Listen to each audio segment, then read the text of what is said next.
Hello everyone, my name is Dr. Vallabh Chawla and today we'll be doing a case report on endodontically treated tooth. So patient had came with a chief complaint of pain in the lower right side. So this was an endodontically treated tooth. The tooth of concern was tooth number 47. So we took a sectional CBCT scan. This is tooth number 46 and coming to tooth number 47, we'll just arrange it along the long axis of the tooth. This is tooth number 47.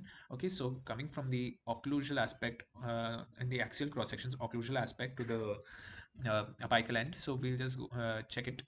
So this is the mesiobuccal root canal.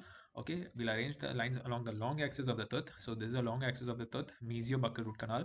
So there was due to underfill or lack of filling or improper biomechanical preparation, we can see some kind of periapical pathology radiolucency along with the draining sinus tract. There is erosion of the buccal cortical plate as evident radiographically in the coronal cross section. We can see this radiolucency in the axial cross section as well. So in the axial cross section, we'll just see this is the radiolucency that is evident. So here's the radiolucency, which has there is evidence of perforation of buccal cortical plate. And now coming to the mesiolingual root canal, this is a mesiolingual root canal as seen in the axial cross section. We'll just take it little up in the middle one-third root region. We can see some kind of dead space, also radiolucency, which is seen, which could be due to underfill or lack of BMP, that is biomechanical preparation. We can appreciate it over here as well. The dead space that is well evident in the coronal cross section as well as in the sagittal cross section, we can appreciate it over here. Okay, we'll just adjust the contrast and you can see in the mesiolingual root canal there is evidence of apical extrusion of gutta-percha or the sealer that is seen well evident in the coronal cross section over here, as well as in the sagittal cross section we can see periapical pathosis and the apical extrusion of the gutta-percha or the sealer. Similarly, coming to the distal canal, so this is the distal canal that is seen. So here you can appreciate it.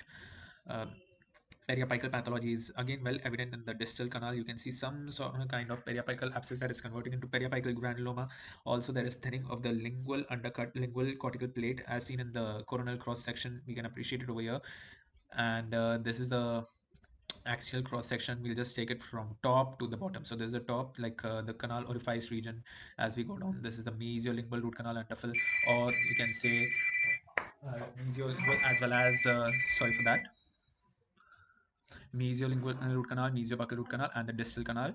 And as we approach down, so you can see the periapical pathology in the mesial and the distal canal as well.